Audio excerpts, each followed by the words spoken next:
Hello, everybody, and welcome to a very exciting match here. Monkey SMB versus benchjuice. Both of these guys are literal top 5 in the world here, so this will be very exciting. Monkey on the left here has the fastest tournament race time actually so far, faster than even Scotty, with getting a 1:11 in his last race. So it'll be interesting to see if he can continue that kind of extremely fast, I guess, combined with really good luck. But also benchjuice on the right, a very, very solid runner. I always kind of talk about bench as like someone who doesn't really say much in the that often in the community. I mean, they're around always, but they just kind of randomly pop in and say like, "Hey, look, I got a top time," just randomly. Usually don't stream, just does their runs offline and just surprises us with just crazy fast consistency. So this will be very exciting for sure. Yeah, I have learned so much about this game from watching Bench's VODs. Honestly, same, because he kind of goes for the, at least from what I am used to, I don't know about his recent PBs, but his old PB from 6+ months ago, he kind of goes for not the crazy insane stuff that Scotty and Monkey do, but it's still super fast, so I always try to learn a bunch from him myself. But yeah, I'm very excited to see what happens here. How the RNG goes, how consistent these runners are with these crazy strats. We see Monkey And can you already practicing a frame perfect unmorph here, so gotta love it. And can you believe we might actually get a race started on time here? As our oh, runners are readied up, so we're gonna drop the gate right at the turn of the hour. Then 45 seconds later, everyone here on Speedgaming is going to see a treat in our winners quarterfinal matchup here between our 2 and 4 seeds. awesome. A fair warning, I might have a faint background, like TV noise, but it shouldn't be too awful. Little pops in the background watching some TV. Right as we start the race. Perfect timing. Yep, and I'm just gonna go ahead and pop us over so that we can actually see their screens here.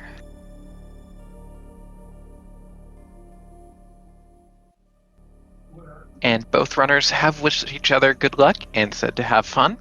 Always love to see it.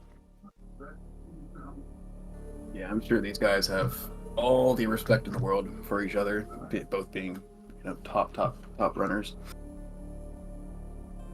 I should have said top 4 times. That's not bad, because these guys are super good.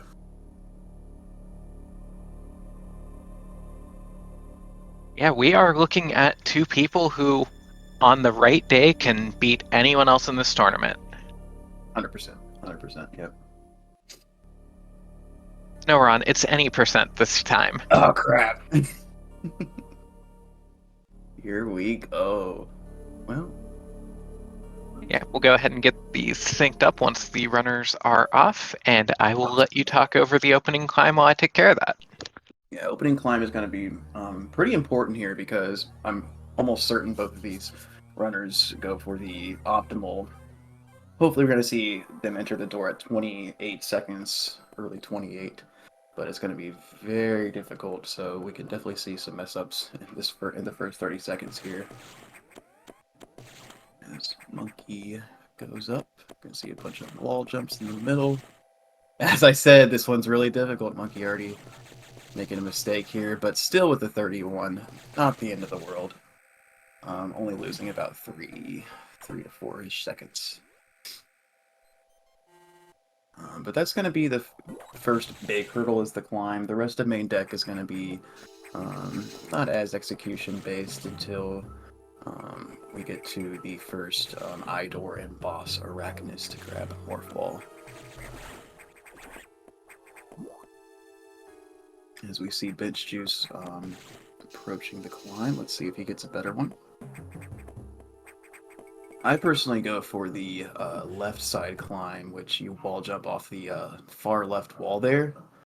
Bench juice, also with a little hiccup there. As I said, they do the optimal climb, which is super difficult, but it's in the first 30 seconds of the run. So, any normal speed run, you just reset, But First 30 seconds of the run that any good runner will spend 30 minutes just running over and over until we finally accept one. exactly, and that's why I tend to get, at least personally, go for the left side climb because it's about a second slower. But I'm not a huge fan of just resetting in the first 30 seconds over and over again, so that's why I tend to go for that. Um, but I mean, saving a second in the first 30 seconds is always really, or even 2 seconds, 3 seconds, whatever, is very handy, just to have that immediate time save right away to start the run off well. Which both of these runners didn't get. It's fine. I'm sure they're both watching the restream. And, hold on, come on. Ah, it's not too late. Dang it. Yeah, I got wrecked. In chat. Yeah, it looks like Flash actually managing to get the pyramid as we have our runners going through their climb, and it looks like Monkey with about a room and a half lead. Yep. Very nice climb up there, too. As we see Monkey going for the newer tech there, Bench just going for the traditional ledge grab and slowly climb up. It's only just frames faster, but, I mean, there's so many rooms in this run where it'll definitely add up, especially at top times. Like, these runners will probably get under, at least I would say a 1:13:30. You never know what'll happen with RNG mistakes, especially being a tournament race, but yeah, any amount of time save, even frames, is going to be helpful.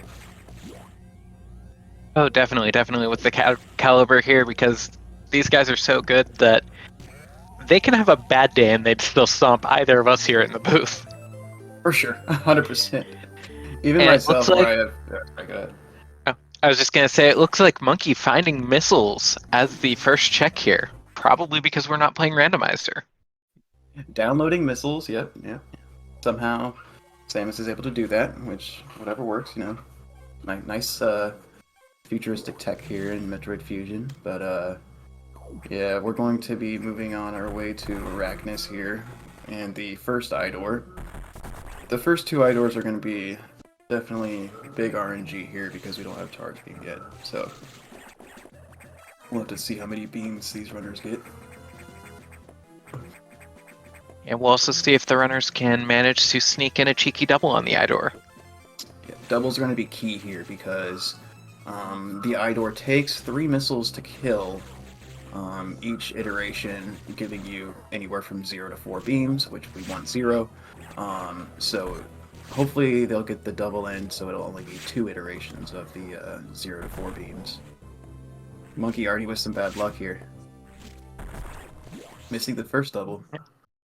But getting the second, and Monkey is in. Very nice. Bench still fighting against the Ghidorah. Monkey picking up an energy tank here. Bench actually missing the double. That's definitely gonna give Monkey a very comfortable lead here. And then this Arachnus strat that Monkey was going for is one of my favorite boss strats that's come up since I've joined the community, with Arachnus' hitbox being such that Samus can stand behind it and actually shoot into it. Very unfortunate there with Monkey. This is the only problem. The strat would be perfect because you're not gonna hitting it from behind. You don't get swiped. You don't get hit by the fire. But we see Monkey getting the tinks there. We still don't know exactly why that happens. Like, for me personally, it's never happened to me. But Monkey, for him, it happens like 30, 40, 50% of the time. So that's the only kind of crappy thing about that strat, is Monkey losing a bunch of time there. But luckily not getting all yellows. So I don't think he took any damage there. So he was able to back it up pretty well. Yeah, definitely.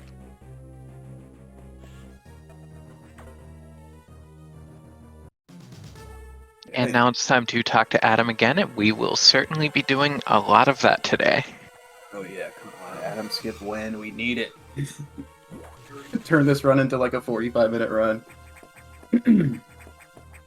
But yeah, Adam is going to be pretty much the reason why this run is kind of the beauty of it. It's making it very linear and straightforward, but they're going to tell us exactly where to go throughout the entire run. Ooh, they're just picking up the missiles here as well, so there's going to be about a 5-second time difference that Bench will make up, as Monkey will have to pick up some missiles in the future, because he didn't pick up the main deck missiles. I like the play in a race to pick up the extra 5 missiles. Obviously, runners of this caliber are pretty great with their missile management and not likely to run into problems with running out of missiles in Sector 1, but adding that extra 5 missiles just gives you a little bit of wiggle room if RNG decides to be trolly. You never know, right? I mean, it's a tournament race. There might be some nerves here, especially when you're against somebody like Monkey or somebody like benchjuice. You might be a little bit more nervous because there's that higher chance of losing the race. So I agree for sure with that. They're grabbing the missiles just for safety. Yeah, it'll also be interesting to see how much energy our runners elect to take. A lot of top runners now are running any percent with just one E-tank throughout the game, picking up a free one in Sector 6 that literally costs no time to pick up. In tournament races, we've been seeing runners taking a little bit more just to avoid unfortunate deaths, but we'll have to see what our runners decide to go for today. If I had to take a guess, I would say they're going to do 3. Maybe skip the Zazavi E-Tank, which is the slowest one out of the 4 traditional E-Tanks that runners pick up. But they might even do 4. You never know. You know, you mess up on sacks, you mess up on like box 1, for example. There's going to be a lot of kind of tough strats that against bosses that do a lot of damage. So I would guess 3, might be 4, most likely 3 though. Monkey missing the shot on the 5th Hornode there. Going through the Hornode room with missile strats, always very satisfying to pull off. Oh yeah, we have been doing a lot of community races, and Monkey notoriously doesn't like that room. As we see Bench doing it perfect there. Going right through. Ooh, Monkey getting sniped as well, but only taking 9 damage. That's easy to make up. Key here being when you're at 99 HP, green X, which are your missile drops, is a 100% chance. But when you're not at 99 HP or full energy here, it's only a 1 in 5. So ideally, yeah, you want to stay at 99 energy here in Sector 1, where the missiles are really tight. Yeah, Sector 1, all about missile management, and health management is just missile management with extra steps. Exactly. It looks like they're both fine here. Monkey with 91 HP, even if he gets unlucky, he'll just get that 1 yellow drop. Yeah, he's at 10. And Monkey with a beautiful pirate climb, getting those missiles out, barely even stopping between wall jumping and grabbing those ladders to get up that pirate room as quickly as possible. Ooh, Bench getting sniped there. Both of them with the doing the tough climb, I call it, where you missile kind of like while you're in the air still to snipe the pirate. And we saw Monkey. And Monkey got the double on the Ghidorah here. Gonna start the charge core fight. benchjuice not far behind. Yeah, entering that door, what was it, 9:02? That is definitely an elite time. I mean, Monkey can do better, obviously, but in a tournament race setting, I would say that's a very healthy time right there with a 9:17 charge. Yeah, picking up a double and 2 singles, and, you know, we take those. Definitely. Let's see, will benchjuice get the double-double? Oh no, getting a tank and needs to refill on some X, so that's going to cost a little bit of time there. That's horrible, actually. Oh no, Bench, Going no. for the horizontal double, not quite getting it. And this is just one of those fights that every now and then it goes south on you, and when it goes south, it just throws you off because it's such a scripted fight. He almost died right there. That, I guarantee you, that has not happened to Bench, like, ever. Like, that is such a bummer. I'd like to hear his thoughts. Like, I mean, we have plenty of run, to go here. He can definitely catch up. But I'd definitely like to hear his thoughts on what even happened there. I don't know. Definitely a bummer. Yeah, dying to charge core is like something that just doesn't happen to anybody, and it almost happened to him there. Probably just a little bit of nerves, if I have to take a guess. As we see Monkey messing up as well, I mean, I'm sure both these guys are nervous. I'm completely understandably so. Yeah, and Monkey on the way out as bench clearing sector, or clearing the 5th of the stabilizers. So fortunately, neither of our runners making the mistake of forgetting to run back into that room. Apparently that's a rando thing, because you're not the first person to say that either. That used to be my signature move, is just leaving Sector 1 to the point where it became, I started calling Stabilizer 5 the true boss of Sector 1. Oh, man, that's funny. Bench with a perfect Stabilizer 5 room as well. That room can be a little tricky, but getting the D-boost on the Hornode, perfect shot there, so well done for benchjuice there. I'm sure as these runners continue on, the muscle memory will take over and the nerves will kind of... Even with being nervous, these guys have played this run so many times. They're pretty much legends in our community, so I'm sure they'll get more comfy as the run continues on here, and hopefully Bench won't die to any core X's. That's crazy. I can't believe Bench, what was it, like 13 HP or something he was at? That's insane.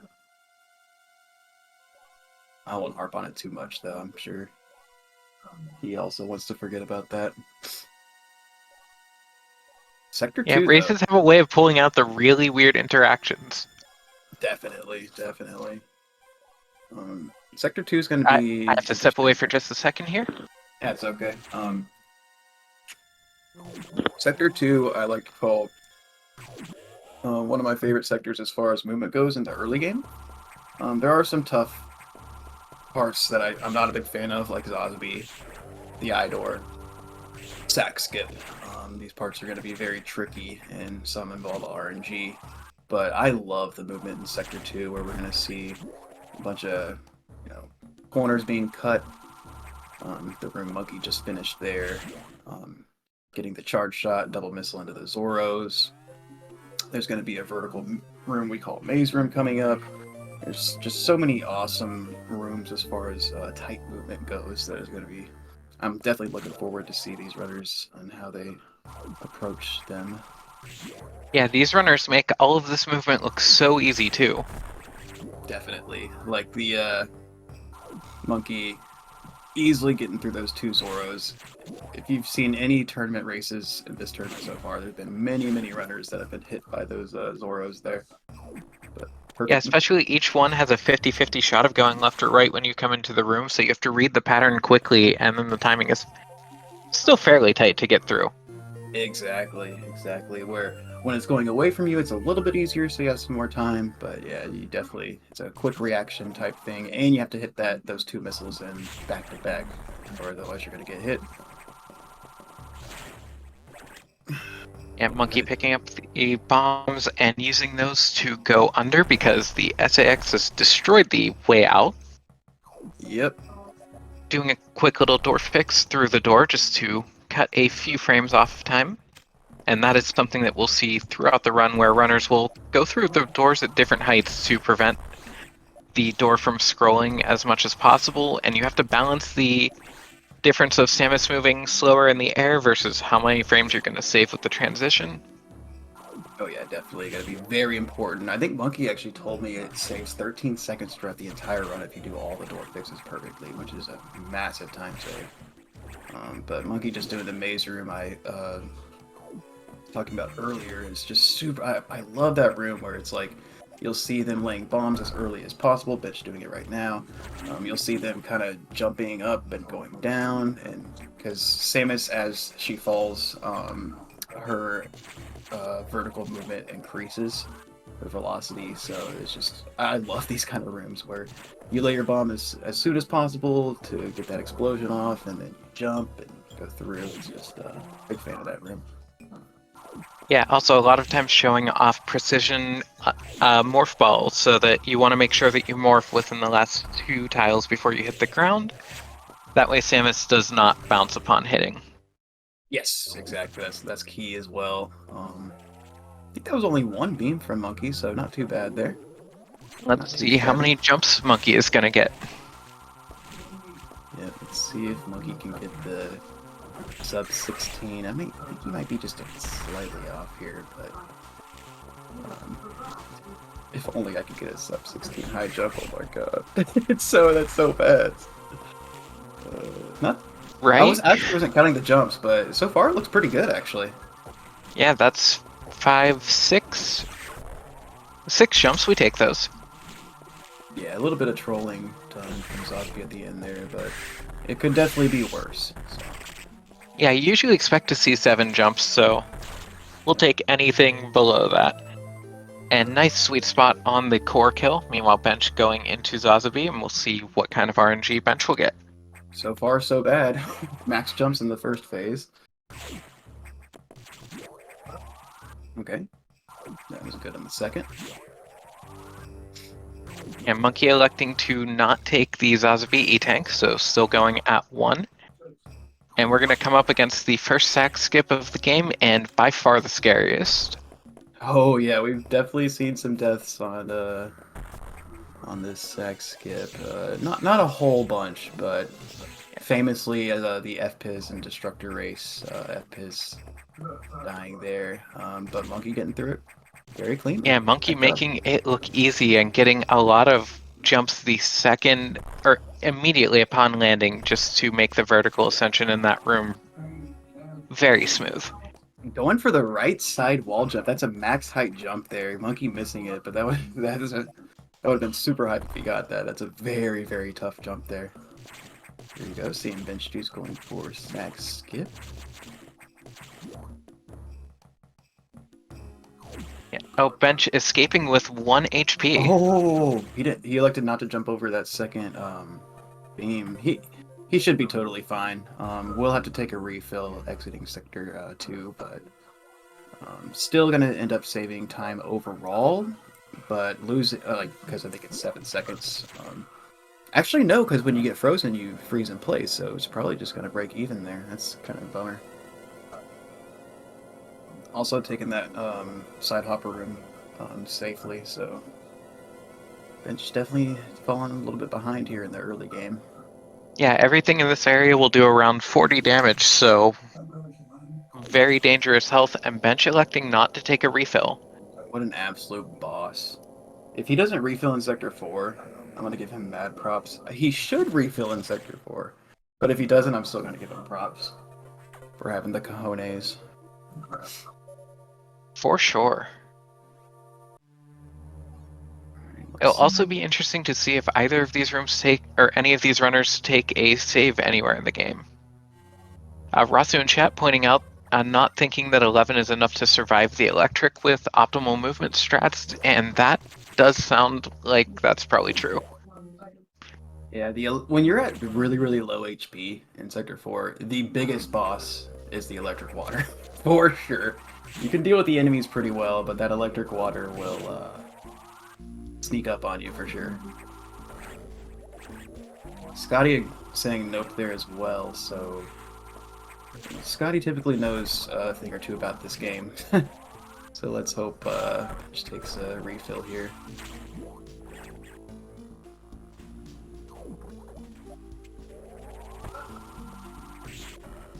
Let's see. Oh yeah, very true, because you're gonna fall in that water there as well.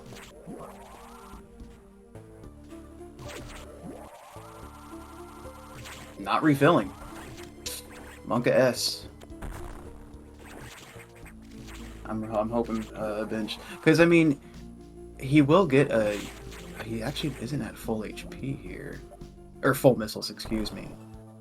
Yeah, managing to pick up 1 yellow X, not getting the second.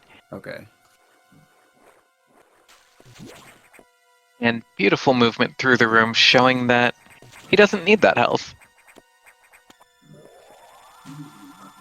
Oh my god! Oh my god! You gave me a freaking heart attack, bench. Because he actually fell in the water there, taking a little bit of extra damage. Whew! Still showing us he's an absolute baller. Doing some tough strats here too. The wall jump and the I call it the gymnastics room, because you're rolling, you're climbing, you're jumping, you're flipping in this vertical room. looking like benches. I don't want to. You know what? I'm not gonna say anything. Actually, there's an Idor coming up. Idor, please, please, please, please, please, please, don't give bench. Meanwhile, Monkey making quick work of the best boss in the game, Saris, Oh yeah, Cirrus with and picking Speed Booster so he can finally go fast. Look at that too. Monkey taking a hit on purpose just to have a nice health total. Good job, Monkey. And we are going to see a reverse Saris escape. Okay. Ooh, I wasn't sure if Monkey was going to go for this in the race. Okay, let's see if he gets it. Well, And he will get it. But absolutely nails it. That was perfect. So he's going to save another 4 seconds because he did that very optimally there. And it looks like Bench, unfortunately, a little bit late on the first shot on Saris, so going to take more than 2 shots to take it out. Getting the third shot to keep this on track. Yeah, a bunch of fumbling here from benchjuice. I mean, I wasn't lying. Like bench is literally a top runner, so this is not the start that he was aiming to get. I'm sure, but Definitely one of those games though where once you have a couple of things start going wrong, it just compounds throughout the run. yeah, it'll snowball for sure. And also the whole mental with racing. It's a tournament. I'm sure. Yeah. Oh, bench going for reverse 4 as well. Didn't even realize it. Ooh, dropping it all the way at the top. This is a strat that saves, I want to say 5 seconds, or is it 12? I don't know why those are the 2 numbers I have in my head. Oh no, bench dudes. I think it saves 4 or 5 seconds if done perfectly, which is like not dropping a wall jump. But you can see how difficult this is. Oh man, he's definitely losing a bunch of time. I mean, I've seen. It's funny when we've raced quite a few times, Monkey, myself, and others in the community, and he plays on a GameCube controller. So we know how long it takes him to do reverse 4 because we'll hear the click, click, click, click of the control stick. But man, yeah, Bench losing a bunch of time there.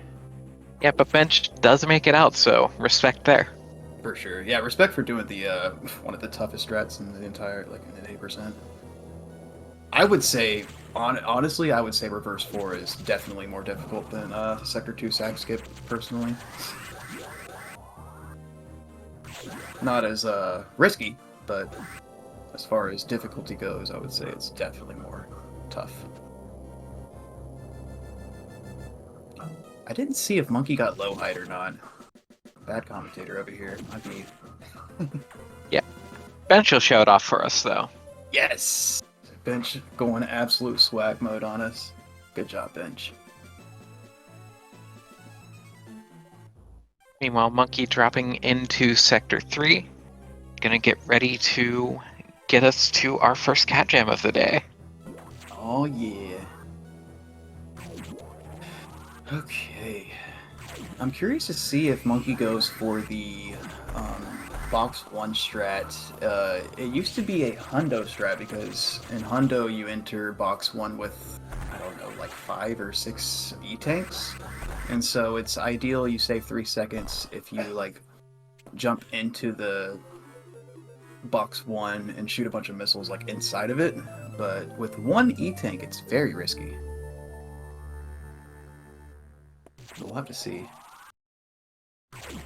Yeah, and also if you take more than 2 volleys of missiles there, you don't even save time with it, so... Very true, yeah. You either save 3 seconds, or you'll break even, or if you mess up more than once, then you'll either lose time. But at this level, you just have to go for some of those high-risk, low-reward strats. Definitely. Monkey getting the shine break, which so he doesn't have to go back to do the speed booster, but not getting the speed booster itself, so having to climb the ladder there.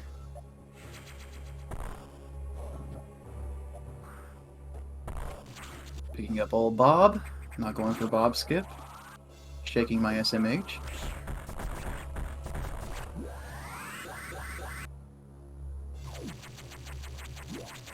I'm sure Monkey also, in his voice call here, probably knows he's quite a bit ahead, so I'm interested to see what strat he goes for box 1. If it was me, I would go for the traditional strat, but that's just me. Yeah, but we also know Monkey does like to show off a bit. Very true. That's a very good point there, Autumn, actually. Which, I mean, hey, if you got the skills, I say show it. Definitely. And he knows everybody's watching too, so here he Yeah, Monkey goes. going for it. And unfortunately, just, I think, one missile short on that. But getting box right after it opened back up and already out of there. Didn't even have time to tell people to get their cat jams in chat. Pretty much. He tried to play it safe there, but still got hit, actually. Because you can play it safe and like do a little jump out before getting hit, but still getting hit. He should be fine, though. 39 HP, now at 49. 4 missiles. That's plenty to get through. Sector 6, he just cannot get hit by one of those fabled blue X's. Yeah, which Sector 6, very consistent going in because there's not a ton of RNG with the enemy placements to worry about on the way in. So getting through shouldn't be any problem with that kind of HP. Yeah. Now let's hope I didn't just commentator's curse him, though. Yeah, you never know. We saw, I think it was Alfonso. They died getting comboed by the blue X's, and he had like 3 E-Tanks. But Monkey, I mean, they're absolute boss in this game, so I'm sure they'll be fine.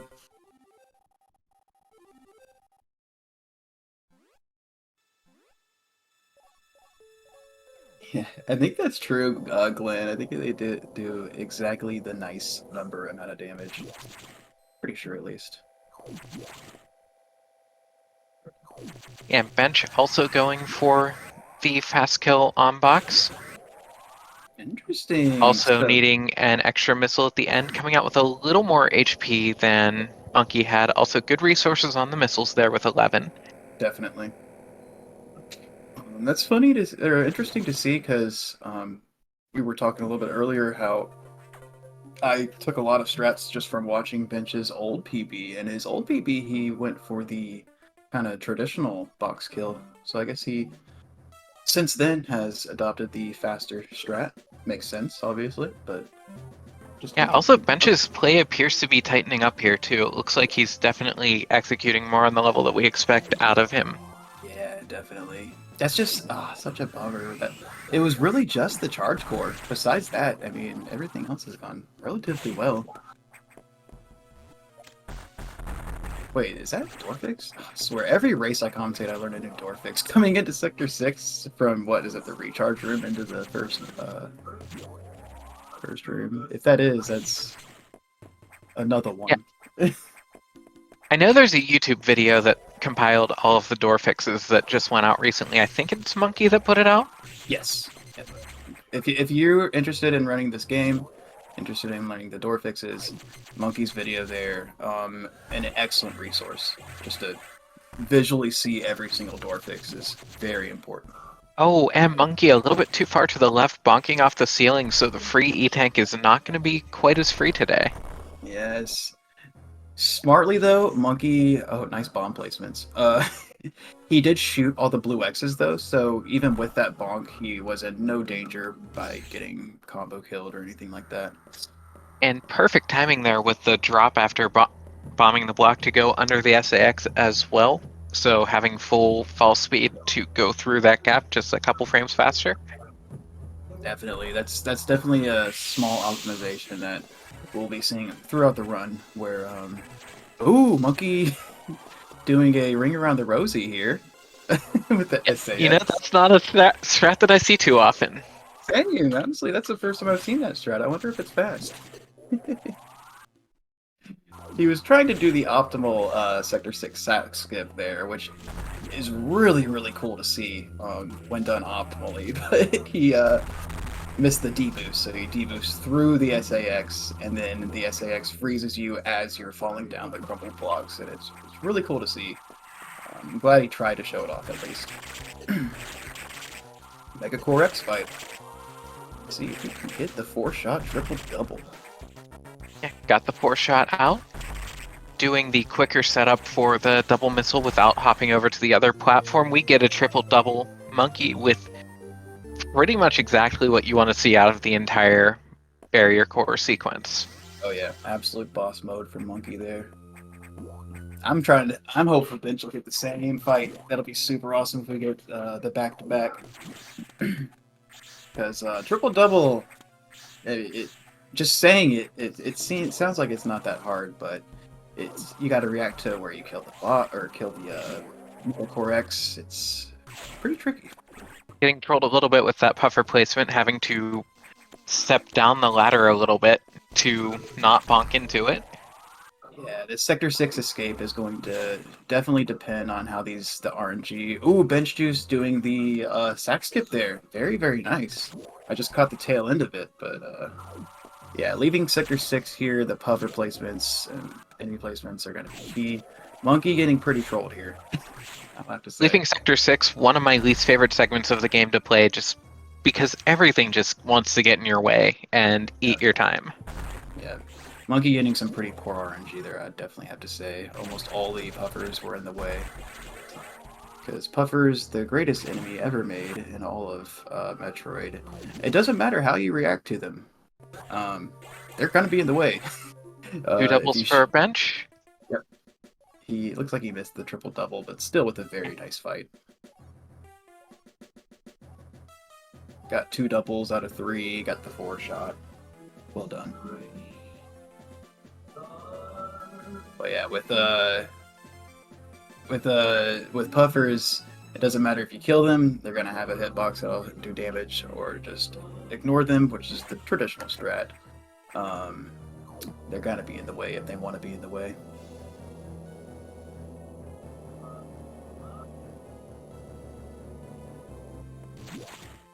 Yeah, bench also getting trolled by a puffer, as Monkey going to head on over to Sector 5. Now that we have the mustard suit, we can go visit the fridge. Pretty much, yep. Sector 5 we're actually going to be going to an 80% 3 times, so we're going to see this sector quite a few times, but this first visit is going to be for the ice missiles, then we'll pick up power bombs, and then finally at the end we will fight a big scary boss. Do you think we're going to see anyone going for reverse ice missiles? Monkey has to go for it. If he doesn't, it'll be big cringe. At least, in my opinion, my humble opinion. I think, I didn't see it, but I heard the interview that Scotty at least went for it in his race versus Varia. So, even if you don't get it, go for it. Yeah, at least try it, you know, even if you don't get it, worth a shot. So reverse ice literally doesn't even save any time. It's just for swag. I think it saves a second in-game time. IGT, yes, it does save time IGT with the door transitions. But yeah, no RTA time save, funny enough. Job, Monkey not getting the scam pattern. Pretty rare, but you always hate to see it if it happens in a race. Getting bombed out of the hole a little bit, so... Yeah, a little unfortunate. Monkey manipulating the waivers to go above, not having to take any hits coming out of that room. Excellent descent here. Yeah, the waivers are pretty tricky. Not as bad as puffers, but at least you can react to them. And if you play optimally, you won't be getting hit. So yeah, we were mentioning the E-tanks. How many they were going to grab. It looks like they're each going to grab 3 here, just skipping the Zazv tank. Probably 45 missiles each as well, if I had to take a guess. Yeah, I can't imagine anyone skipping the reactor in a race setting. Yeah. I mean, it's literally right there. You have to literally jump over it to avoid it, so I also doubt it. I don't know for sure, but it feels like Bench is catching up a little bit. I might be mistaken, though. I think he had a better Sector 6 escape. I mean, yeah, although Monkey very clean getting out of Sector 5 to get back to the ice missiles, also not going to forget the ice missiles. Yeah, that's nothing against Monkey. I think Monkey just had bad puffer patterns. I think that's literally all it was. Yeah, and Monkey getting trolled by the Kago, falling through it. Oh yeah, the Kago has a really weird hitbox, for sure. I see people clip through that thing all the time. That particular one as well. It's always that one. Where I see people get clipped through it or clipped up. Well, actually, there's a strat where you can like clip up or something. I don't. It's hard to explain, but it's actually faster if you. Just a weird strat there. As we leave. And Bench very clean making his way through Sector 5 as well. Yeah, Bench's mid game is looking phenomenal compared to his early game for sure. As we see Monkey messing up that jump there, but nice backup, getting it. That jump, it looks easy, but it's very difficult.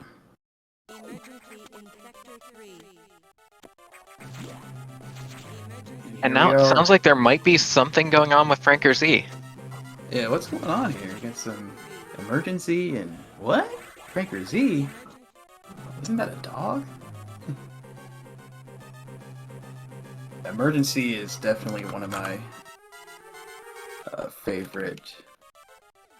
Yo, nice type job, self. Anyways, so Yeah. emergency is one of my favorite segments because there's just it's sure there's one IDOR, but it's very tight movement, very execution based, and there's a timer up there so we can see how well these runners do. Yeah, and let's get chat involved with this. Chat, post what time do you think Monkey's going to finish emergency with? I'm gonna go crazy and say it's gonna be a 4:37, which is like probably the fastest time I think anybody's done in the entire tournament. But I'm just gonna go for it. F is with a 4:38. Okay. You know what? I'm going to say 428. I think he's going to get some rough RNG here. I'm gonna get trolled. I've heard it said that the door is either 3 beams or 0. Yes, that is factual. 1, 2, and 4 are all a myth. Yeah, that is actually very factual.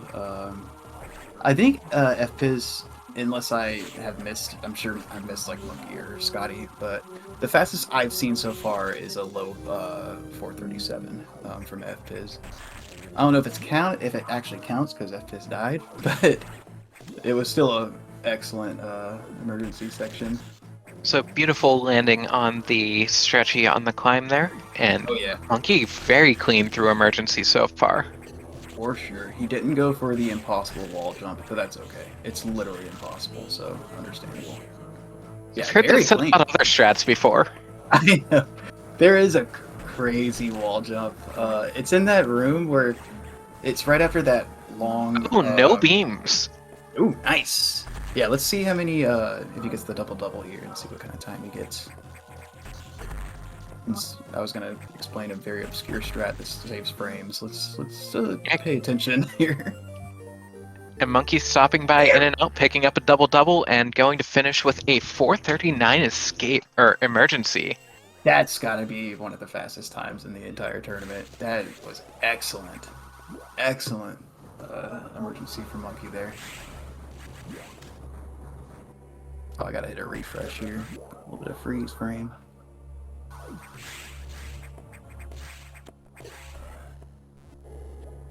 And let's see how Bench's emergency stacks up.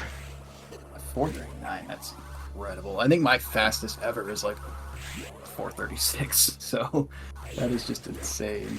Obviously, I'm nothing compared to like Monkey, but still, just in a tournament race, just randomly getting that time is incredible.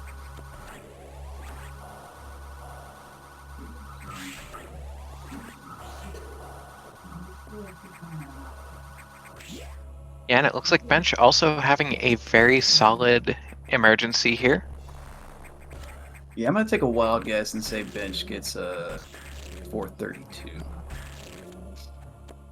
Still solid, but maybe gets trolled a little bit by RNG. Maybe misses a double or something.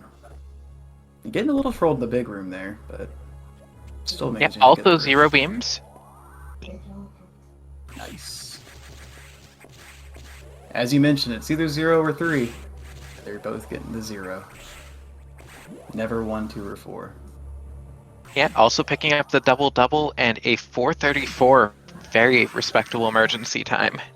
Yeah, these guys are absolutely cooking right now.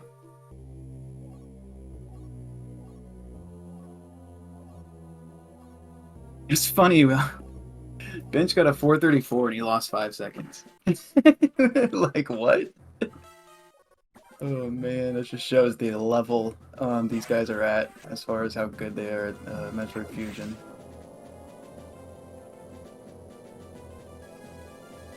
Yeah, Right. 434, you expect to be the faster of the emergencies in a race. Oh, for sure. You're like, oh, this is a fantastic section. I must have made up some time. Nope. Not only losing time, but losing 5 seconds. Oh man. Alright, but now we're on to the section I like to call going grocery shopping for Adam, where there's definitely a lot of optimal movement, really cool strats, but no real boss fights or anything like that for the next, I'd say, about 10 minutes. Gonna be saving the animals here, picking up power bombs after that. Oh, Bench having a little bit of trouble in the climb up Red Tower here. Ooh, yeah, he was going for that really tough optimal climb, but once you make one mistake in that climb, things kind of spiral out of control because then the puffer, or not puffer, but the stretchy movement is just random. You don't know how to react. But getting through. Absolutely beautiful to see that room pulled off with the optimal strat. Definitely. And Yeah. Monkey getting impossible strat. Very well done from Monkey. Possible strat being called impossible strat because it's impossible, but Monkey pulling it off. And then bonking the spark, gonna have to climb up the stretchies here. Monkey I'm is starting to think we absolutely should cooking. call impossible strat might have to be renamed to actual meat strat because I don't think it's impossible. True. That's funny, Monkey getting impossible and then messing up like the free shine spark. It happens. Pretty medium animals, not too bad, not too good either.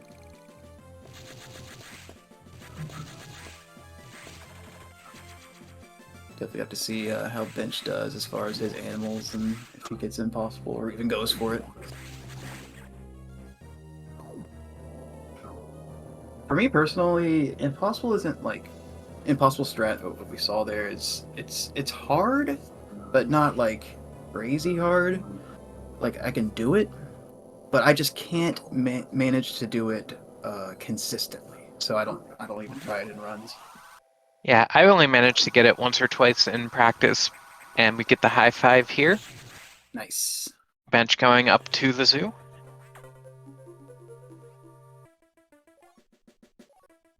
Well, And almost. surprise, surprise, Monkey gonna have to go back to Sector 5.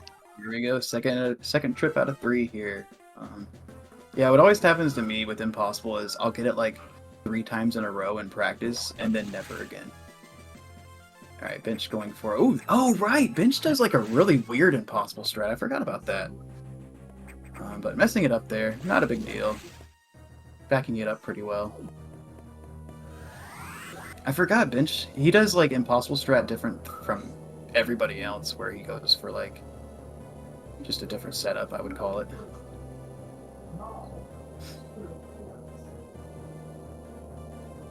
Animals. Definitely being a lot meaner to bench juice here. But the last two came up. I was starting to wonder if there even were Etacoons in Bench's game for a second there. I know they were playing on that tire in the background or something. Save us just one more trip down the slide, please. He's like yelling at them. No! Get over here!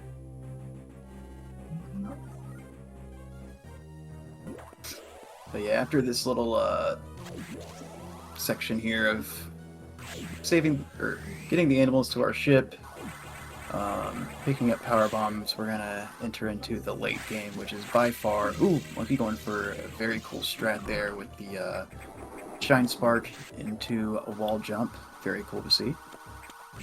Missing the wall jump, but it was still cool that he tried to show it off.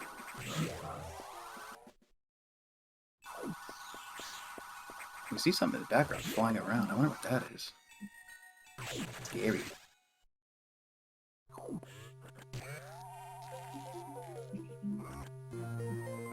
But yeah, after this kind of section here is going to be really where the run picks up.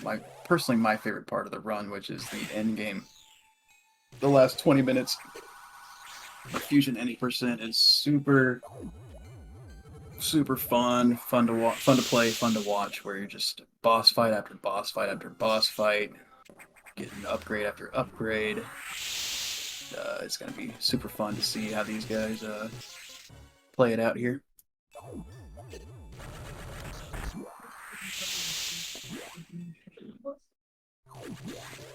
Beep, boop, beep, boop.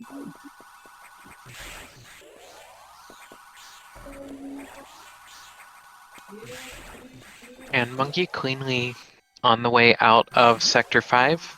Got through the sack skip so clean that barely even had a chance to see it. Pretty much, yep.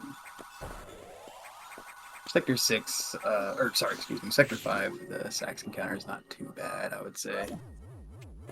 Thor You can picks always into the power bomb. Yep. And we see Nightmare active in the background. Yep. I'm sure that isn't foreshadowing or anything. Nah, no way. Kind of another high five there from our runners. Bench at only 33 HP. A little scary, but I'm sure he'll pick up some blue X's here. And yeah, there we go. We're safe now. I'd say 63 HP. I don't think anything in Sector 5 does more than that amount of damage, at least in one shot. Yeah, this should be pretty safe for Bench.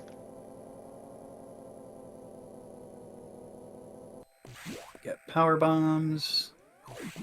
Metroid Fusion's, I guess, natural X-ray scope, essentially, for casual runners or casual players at least.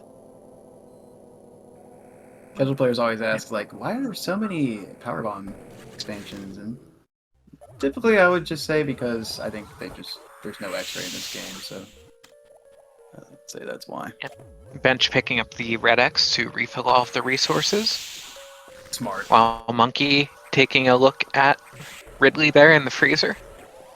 Yeah, the real Ridley crumbles before our eyes. Really anticlimactic Ridley fight there, you know? It's true. Very true. I would expect Ridley to at least, yell at us And a Monkey little with bit. the swag drop down to set the power bomb. Very nice. Did that power bomb go off? I guess we'll I have to see. didn't see it go off. I was thinking the same question. If it didn't, that's gonna be a nice 4 or 5 seconds that Bench can catch up. I don't think it did. So I learned something recent, actually. Monkey taught me about that power bomb. So I always lay the power bomb much higher because I assumed, hey, the earlier you lay the power bomb, the faster it'll go off, the more time you'll save.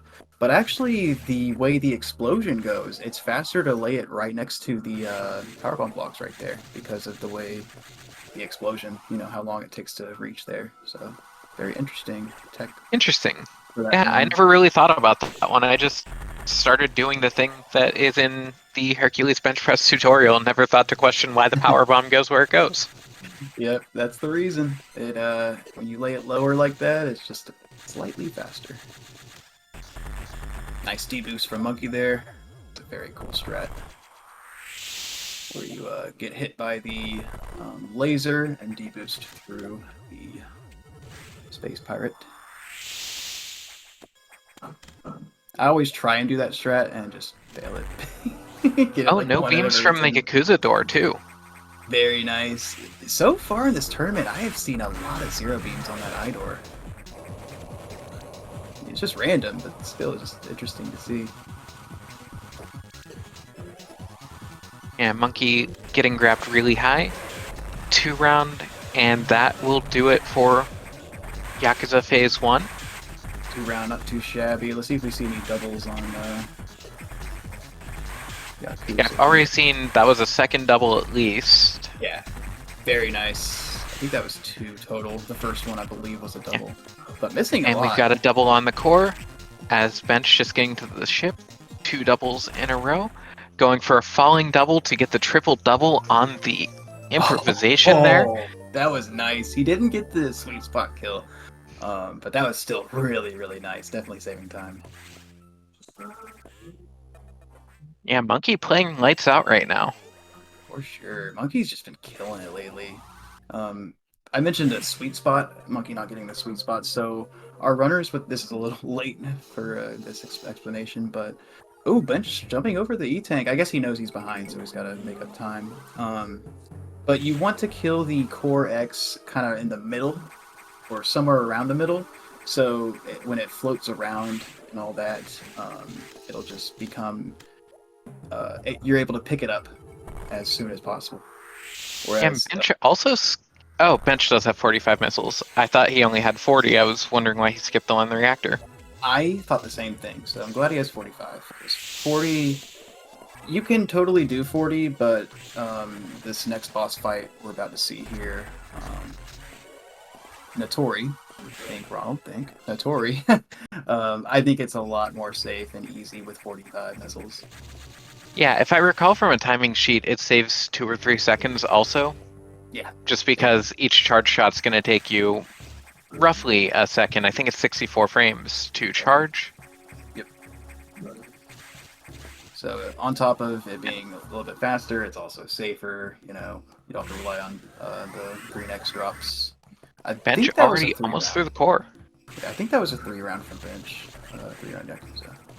Yeah, just slightly off the sweet spot, and that is going to be our space jump as we go on with the boss rush here. Monkey coming into Notori and just going to absolutely light this boss up. Yep. So very important here, Monkey does not get hit, because this boss at its fastest, Monkey's doing the fastest strat, of course. He will end the fight with either 0 or 1 missile. Oh, he did get hit. That's a big bummer. If you don't get hit, you'll just spawn a bunch of green X's and not have to rely on RNG, but now he's going to have to rely on RNG a little bit, and getting a little screwed. But still getting the double-double. Very nice. And Bench coming up into sack skip. Oh, getting sniped for 1 hit there, doing the no freeze strat. Yeah, scary. That was actually a really nice recovery from Monkey there on that Core X.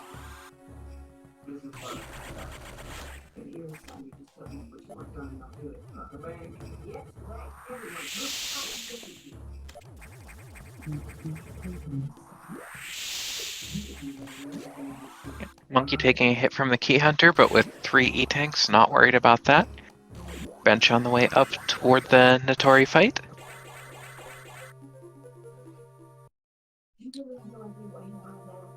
Pretty decent Sector 2, I would say, from Monkey there. It's going to be tough for Bench to catch up, I'd have to say. And no beams for Bench going into Notori. That's the way to catch up. Get lucky.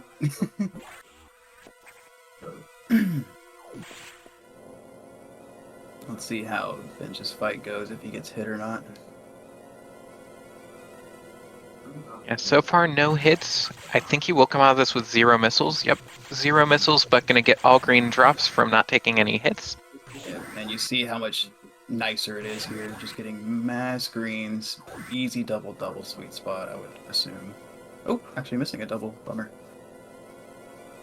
Still a perfectly fine fight there. Oh right, that core takes 5 hits, so it didn't even matter that he missed a double, because you get a leeway there. All right, Autumn, our last trip to Sector 5. Fight Nightmare. That gravity suit. And it has been just fun to watch. Do we think Monkey's gonna go for the space boost? He's gonna cook. Let's see if he gets it. Yeah. Let him cook.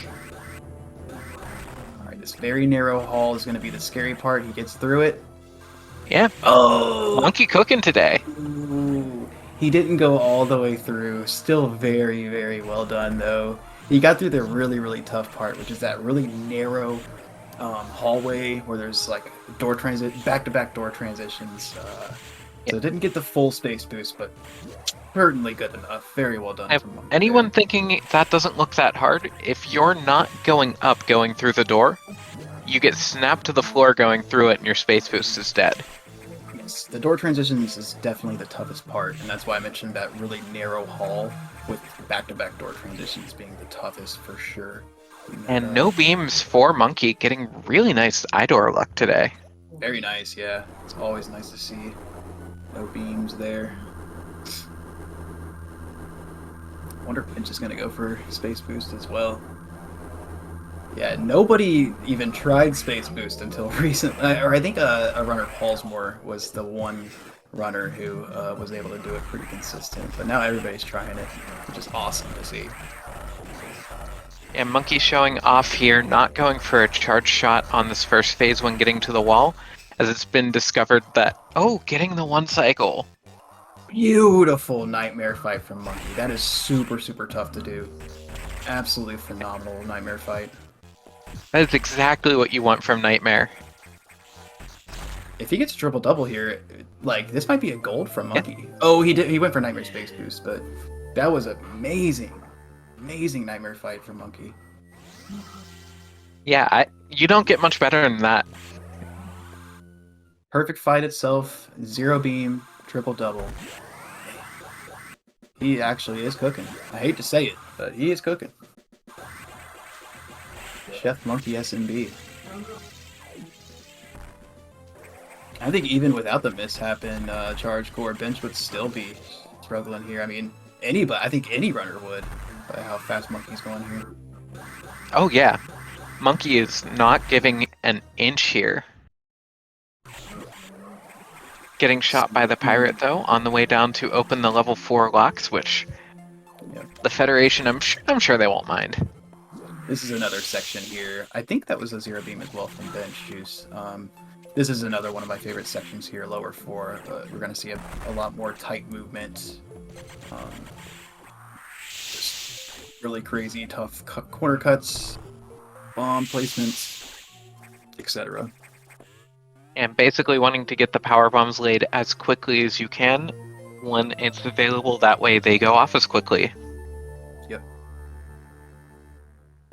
Tight space jumps. Just this section just kind of shows off every single upgrade that you've come across so far. And Nightmare going a little bit too slow for Bench to get the first cycle, but cleaning it up quickly and still getting the kill at the sweet spot there for Nightmare. All yellow drops, but having enough missiles to make that not a problem. Yeah, missing that one cycle, which I cannot express enough how difficult that is. That shred is super difficult. So Bench still with a very, very clean Nightmare fight there. Monkey having a couple mishaps here on a couple of rooms. Not the biggest deal though, probably only losing a second or two. That room with the, I call them little shrimps, but I think they're like mini dragons. That room with the dragon there is notoriously difficult. And Bench managing to avoid getting shot by the pirate. I always call that the Mission Impossible strat, because you're like chasing, like after like gunfire or whatever you want to call it, beams. Ooh, very nice lower 4 entry from Bench there, making up some time for Monkey. Carrying that space boost, I guess I would call it, all the way down to the bottom without stopping. You'll love to see it. Oh yeah. As I mentioned with what was it, emergency and lower 4 and kind of sector 2 is like going fastest is incredibly difficult, but when you do it, it looks so nice. Even that shot cancel right there as you go up with the space jumps. Every little bit counts.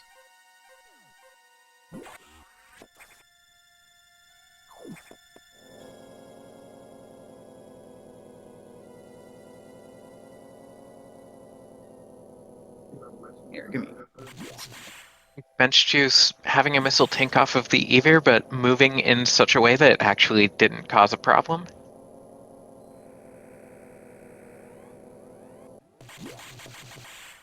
Alrighty.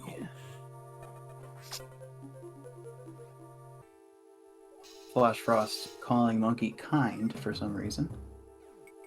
Interesting little chat message there, Kappa. It looks like he was actually trying to say king. Shh. Trying to make this guy look bad, okay? Monkey is our king for sure.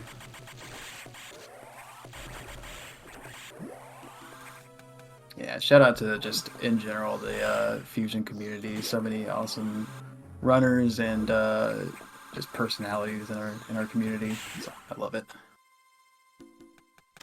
You love to see it. Bench extremely clean lower 4.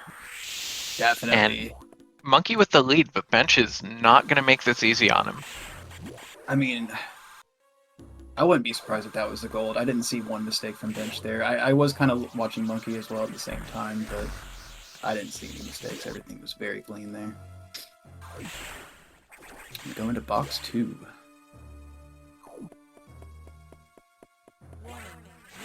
As I mentioned earlier, this last 20 minutes of the run is just action-packed, boss after boss after boss. Even the non-boss sections, there's just crazy movement, techniques, and it's a very, very, very interesting part of the run that we're at here now. And get your cat jams in chat. We are on Xbox. Oh yeah. And Monkey getting the textbook Xbox fight. I Beautiful. didn't think that last missile was going to get in on time, but it did. Beautiful, beautiful, beautiful. And for once in the run, we're not going to see runners going for doubles. There technically is a setup. It is almost impossible, and going for it will usually lose you time. It looks like Monkey was kind of trolling us there a little bit because he was luring. That's how you set it up, is you lure the Core X to its highest most point, but not going for it, which I would say is smart. You know, you're in the lead, just play it safe. Bench with the nice space boost to get into the Sector 6 entry. So just about a half a split differentiating these runners' positions here. Yeah, this is a short split too. It's like 3 minutes or something like that. A little bit less than 3 minutes. Nice puffer RNG from benchjuice, not getting around. I'm really wondering if there's any entry without authorization, though. I don't think the game makes it clear whether that's allowed. Not sure. Honestly, yeah, they need to make that more clear in this game. I always make fun of that voice when I'm streaming this game. I won't subject you. And Monkey with a 55-34 getting out of the Metroid room. Very nice.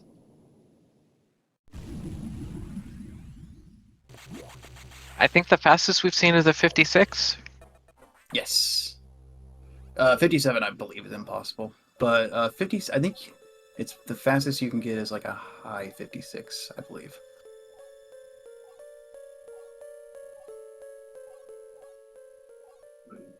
Yeah, Destructor actually recently, in one of his just practice attempts, got a 56. It was like frames within like tasks, actually. Also, Bench just annihilating Xbox. Oh yeah, the both of these runners with a perfect box 2 fight, which they make it look easy, but it is incredibly difficult. I call it a cycle skip because like whenever I pull it off, it feels like I skipped a cycle. But good runners will just call it a regular fight. Getting a little trolled there, Bench, with the puffers there at the end. Not a big deal.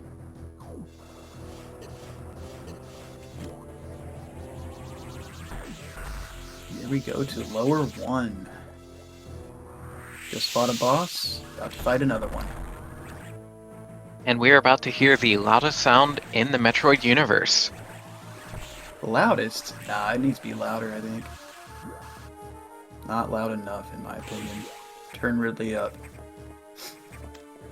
Meanwhile, we have Linkshot in chat who at one point was trying to figure out how to do scream cancels on Ridley. That's awesome.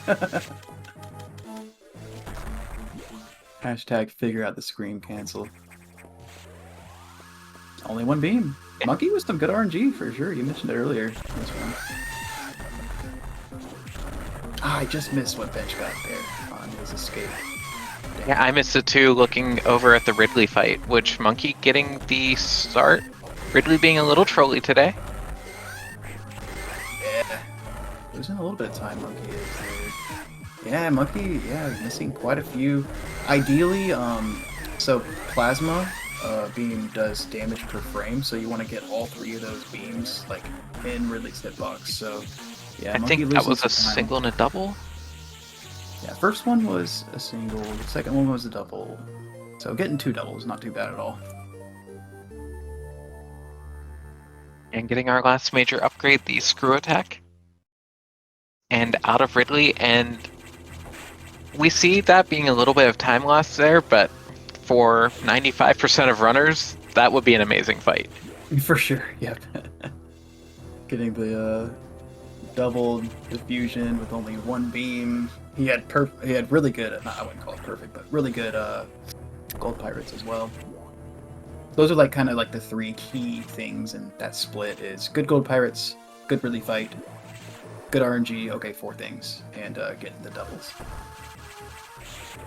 They're having a little trouble laying that power bomb, but not a huge deal. And the gold pirates gimmick, of course, being that you're supposed to shoot them from behind, and someone mailed it in on the programming team and said, you know what, as long as Samus is facing the same direction, or yeah, facing the same direction as the pirate, it hits. Yep. So we just see runners shoot the pirates and then turn around before it hits. Yep, good old-fashioned lazy programming. It's a staple in video games.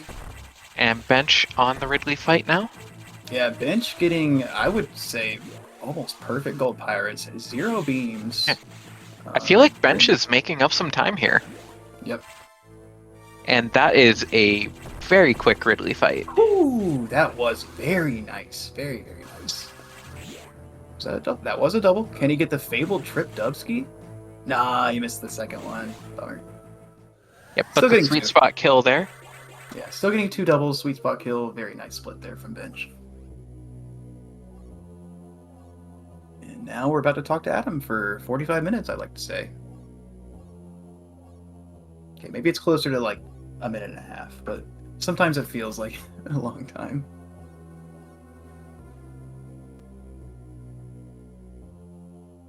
Yeah, we're coming up on the end here. Last few minutes of the run. And while we are talking to Adam and watching bench get out of lower 1, I just want to encourage everyone, go ahead and give these runners a follow. These are 2 of the best in the biz.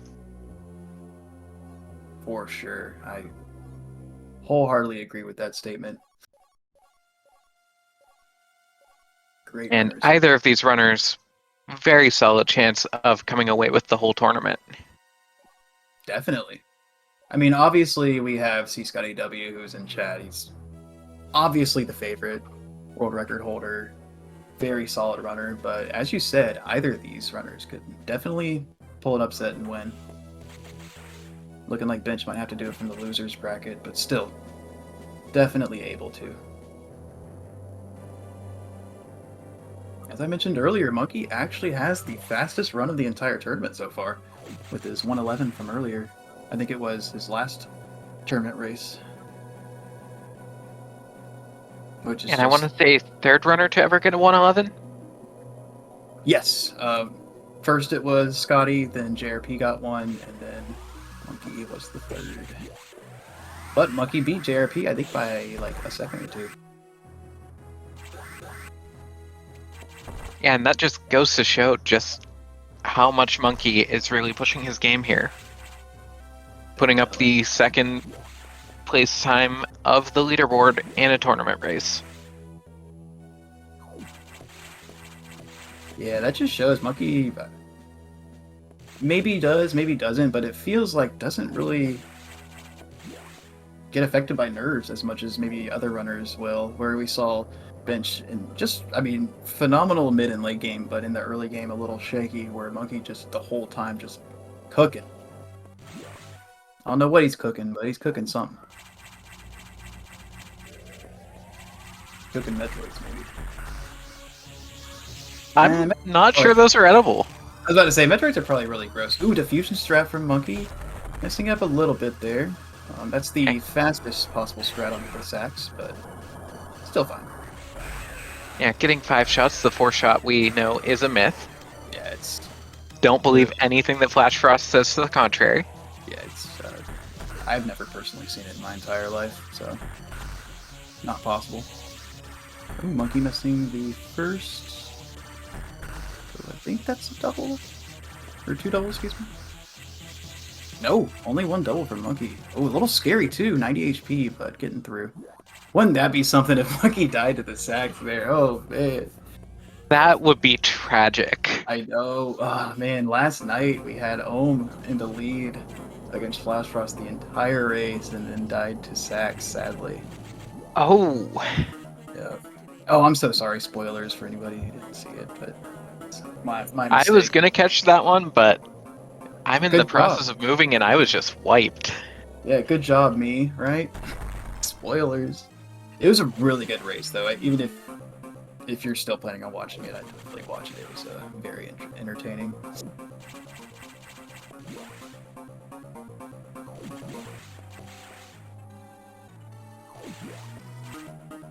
Yeah, every Santa's my mistake. I was just talking about potential deaths and just speaking without thinking, I guess. And are we going to see a low height? Is Monkey still cooking? Let's see. Monkey is cooking. Nice. Very nice. You'll love to see it.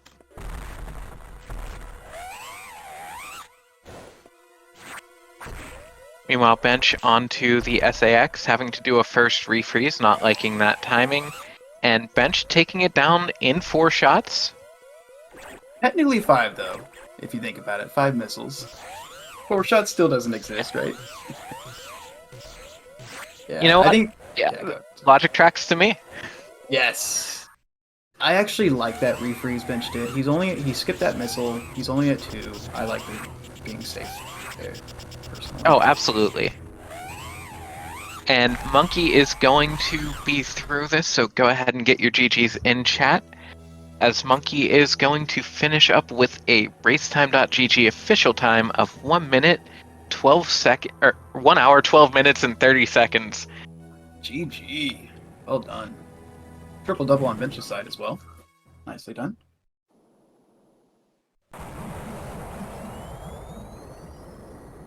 Yeah, and Bench is gonna get. Is this gonna be a high or low 114? I think. Probably a low 114. It looked like I didn't catch exactly when he touched the propulsion sequence button, but it's usually about 2 minutes from touching that button. Will be the end time. Which, yeah, I'm sure Bench is going to be kicking himself with that race time. He can definitely do better, but that's still totally acceptable race time. Bench I mean, also getting the low height here. double back-to-back low heights. These guys Both are runners so swag. validating their runs. For sure. Well done. And it's not like I'm saying a low 114 is a bad run. That is a phenomenal time for a run. But just because these guys are literally top 5 in the world here, that's the only reason why I mentioned Bench might be kicking himself just a little bit.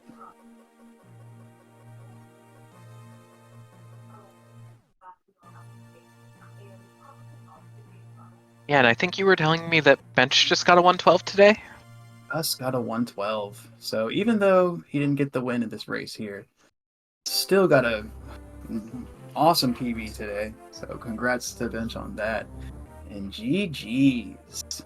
Yeah, get your GGs in chat, and we'll go ahead and get the runners in.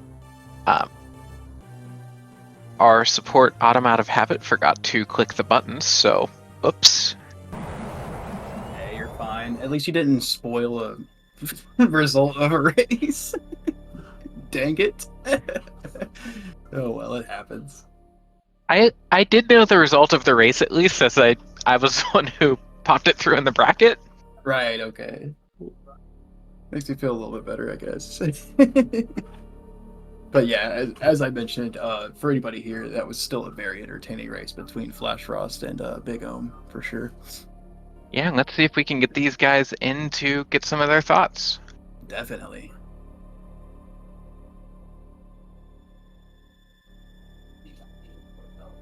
Very curious to know what their thoughts are on the race here. And And we are joined by Monkey. GG Monkey with the 112.30. GG. Thank you. Not too shabby of a run. Yeah, not too shabby at all. It's kind of hard to beat your last race time, so I'd definitely say this is a solid time. I tried my best. I played pretty well for the most part. Definitely. You were cooking. You were cooking. Oh yeah. Almost got the space boost. Almost. So close. I dropped the last one. The last one that mattered. That's like the easiest room too, I think, besides the first room. So that one's tough because you have to press A for like 2 or 3 frames. Oh, okay. See, I never make it to that room, so I don't know. But yeah, I always drop it in that narrow room with the 2-door transition. That one's always that one's definitely the hardest room. Yeah. Yeah, Bench had a little bit of we'll see if we can get him in here in the Bench is just going to be sticking in chat. Oh, that's fine. That's fine. Yeah, he just said what I was about to say, where his early game was really shaky. After the early game, he did very well, but he almost died to the charge core, actually. I did see that out of the corner of my eye. He was very close to death most of the time. Which, like, bench juice, like, that would never happen. I'm sure it was just race nerves or something, because I'm sure with him, like 95% of the time he gets the double-double, but a little bit of a shaky early game. Oh, yeah, right, he got the 3 cycles serious. But besides that, I mean, he had a really solid run as well. But kind of hard to beat a 112.30, no matter how well you play. Yeah, I think that's the second best time in the tourney. Yeah, I think Scotty's gotten a couple like 3x or like 4x or something.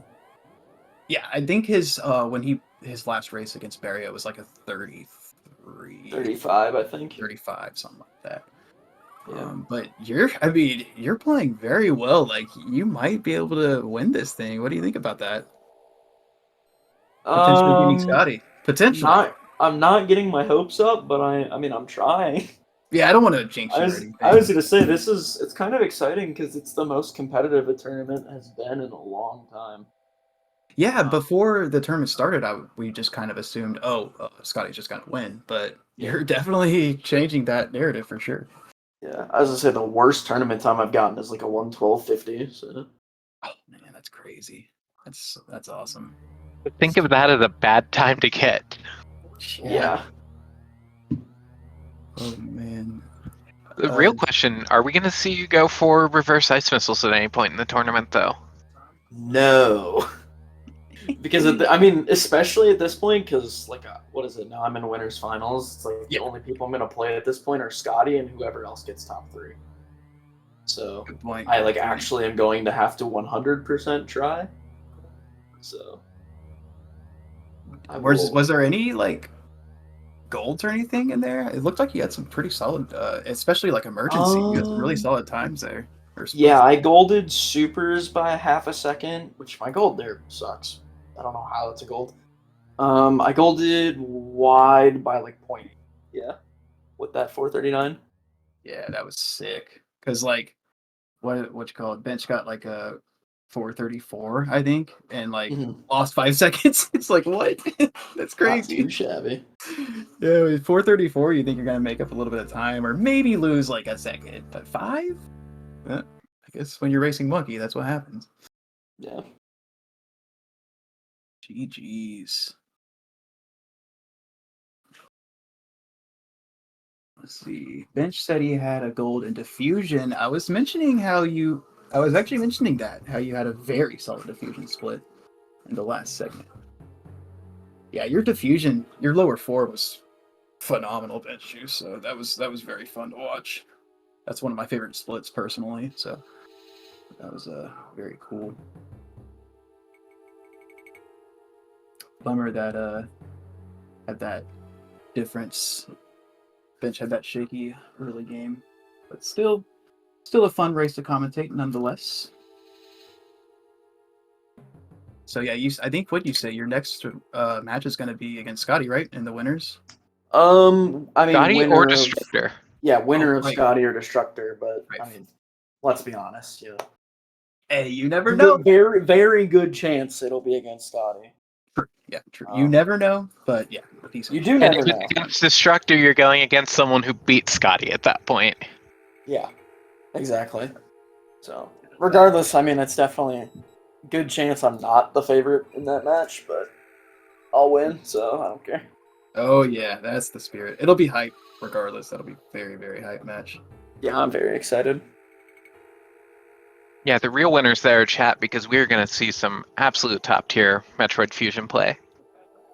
Sure. Yeah, there's a good chance that the loser of that race gets like a mid or low 112. So That's insane. not too shabby. It'll be very close as well. Like it'll be very cool to see like where y'all, like you and Scotty or Destructors, like strengths and weaknesses are, like judging by who gets the lead, who catches up in certain segments and stuff like that. So yeah, I'm definitely excited. I probably won't even sign up for comms for that just because I want to just watch over, having to worry about doing other things. But yeah, I mean, personally, I don't really have anything else to ask or mention unless y'all say anything. No, I'm good. Thanks for coming. Of course, it was a pleasure, Autumn. Absolutely. And I'll just say one more time, everybody go give these runners a follow. Also give my co-commentator Ronald Rage here a follow as well, also one of our better runners. We have another race that is just finishing up, and then we're going to have to see when the next runs come on the schedule, but we have more Fusion coming. This tournament is not over yet. But with that, we will go ahead and hand our channel back over to Speedgaming.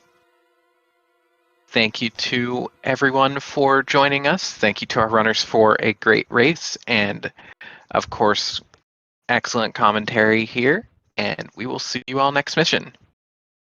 Thank you. GG's.